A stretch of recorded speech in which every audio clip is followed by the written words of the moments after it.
Hi, everyone. May peace be on you all, and welcome to another episode of I'm a Muslim and That's Okay.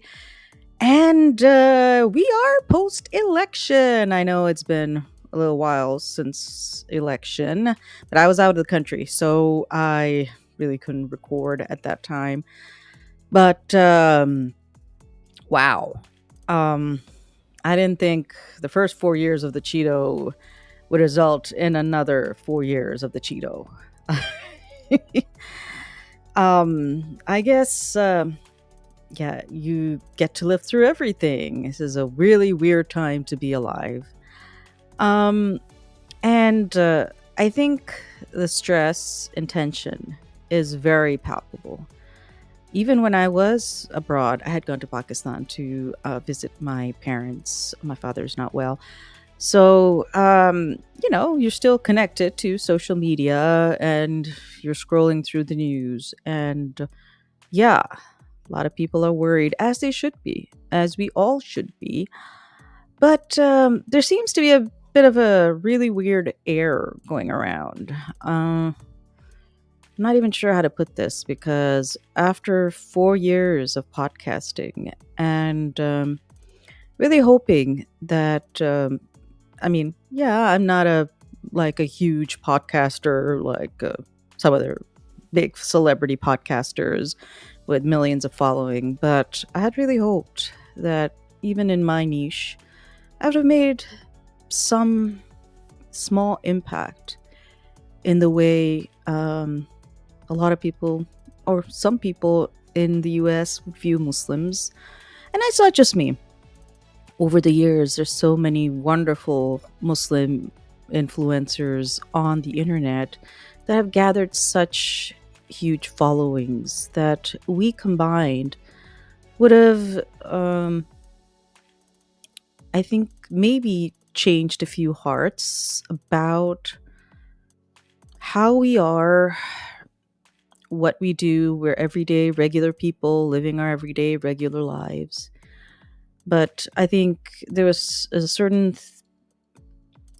snake that has sort of emerged post election where a lot of people are trying to shift blame about why Cheeto is in power. And it's not just Muslims, but Muslims are some of the prime targets. I'm not sure how I feel about this. I was very heavily saddened, I guess. I think I think I was expecting a little more than I should from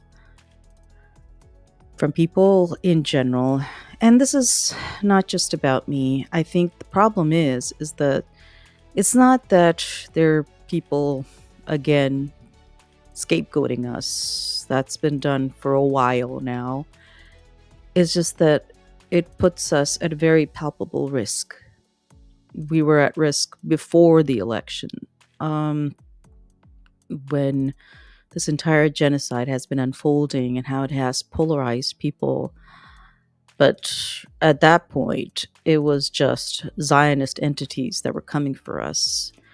But now we have people who not more than 3-4 months ago were supposedly they had our backs, but now they're back to pointing fingers and saying stuff like we should unboycott certain companies. I'm not going to even mention what, who, where, because it's because of Muslims that Cheeto is in power.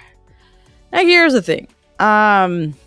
Everybody is entitled to their opinion, and you can't dictate what they do with their lives. But the fact is, you should use discretion because already me as a Muslim woman, I wear the hijab, I go outside, I already carry mace and a pocket knife. Okay. And I cut up like a formidable enough figure, even though I'm just like 5 foot nothing. But I don't take no BS from nobody and sort of like emanate that aura. Majority of other women, I mean, Muslim or not, don't exist that way. And your actions, your words, online rage, it has an impact. Uh, if somebody comes for us saying that we're the reason why Cheeto is in power and starts attacking us, y'all better know that that one's on y'all. Okay? Because it's not because of us that the election went the way it did. Look at the statistics. It's all public information. Okay? We are not the majority of people that swung the elections in his favor. Okay? Majority of the vote came from white voters. And I think for all the people who are within the white population, they really need to take stock about what they should have done differently in informing other white people. Because guess what? This Muslim woman and a lot of other Muslim people have been working tirelessly to campaign against the genocide and to try to get people to protest to stop a genocide, which should not be happening, okay? Especially on our tax dollar. And we have been trying to get people to put pressure on the government to do better. That's what we've been doing. And then to turn around and have people pointing fingers at us, no, man, that's not fair. So, I don't know. And here's the thing. I get the fact that this is, the fear is there that it's going to be a very difficult 4 years, and we have the buildings of a despot regime. I get that. But complaining about this and pointing fingers ain't doing jack. You want a change? Then the first thing you have to do is put pressure on your political representatives. Hold them accountable. Hold other people accountable who have voted for the Cheeto. Because guess what? If I found out that if there's another Muslim who voted for the Cheeto, I will hold them accountable. I will be stark raving mad against them. I will. How many of y'all are willing to do that with other people who have voted the Cheeto in?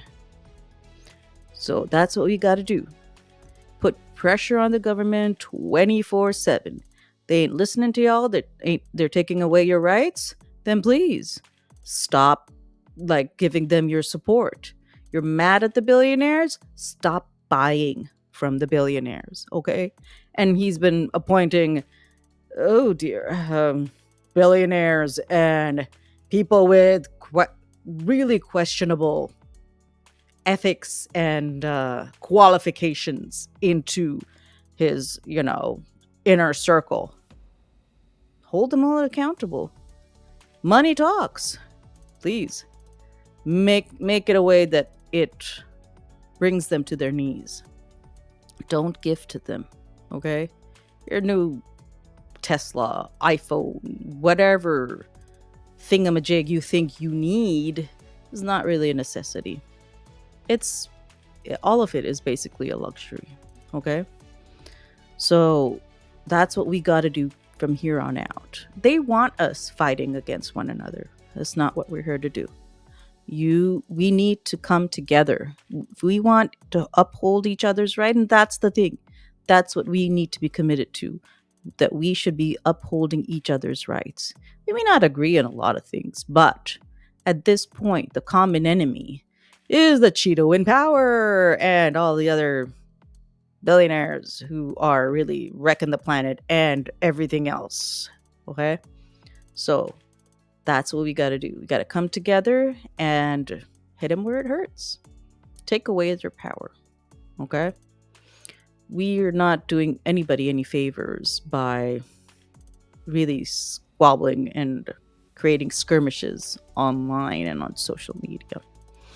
So, yeah, there's a period when we will be grieving all of this. It's a shocker. Well, I've said it before. For me, it wasn't a shocker. I've seen this really bad movie replayed a whole bunch of times because I came from that kind of political system, and it's still, unfortunately, it works the same way. And all it does is try to further and further erode the power within the people. If you want support for any number of things, whether it is to like bring back reproductive rights for women, you want that, then you help other people. You bring them up, you help bring them up, and you help them see why it is important. Whatever it is, whatever the issue is, okay? We should not be encroaching on other people's rights. We should not be funding a genocide, but we have to collectively agree that all of that is wrong, and then all collectively work to bring an end to the injustice that does exist because of our government. So, can't pick and choose what our battles will be at this point. We've got to fight together. So yeah, I think that's my best advice for this at this point. That we can't, you know, just mope around and hope the next 4 years just pass by and he never comes back into power again. It's not how that works. We have to work harder now than ever before to fix a system that has been working against us for quite some time. He is not, I guess, he is a product of a system that has been shifting further and further away from giving rights to the everyday person. And that's a fact. So we've got to stop it right there and make it reverse course. And build more bridges. That's why I started my podcast. I wanted to build bridges.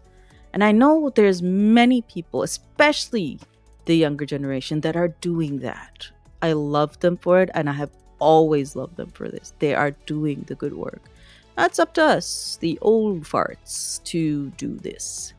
Get off our high horses. And I was having this discussion with somebody. It's like, there's a lot of Kool-Aid drinking on either side, okay? And we need to start replacing our Kool-Aid with actual water to be able to get away from some of the myths and lies and generalizations that we have been fed for a very, very, very long time. So start switching up your drink, okay? Add more water. It's good for you. Stay hydrated. But yeah.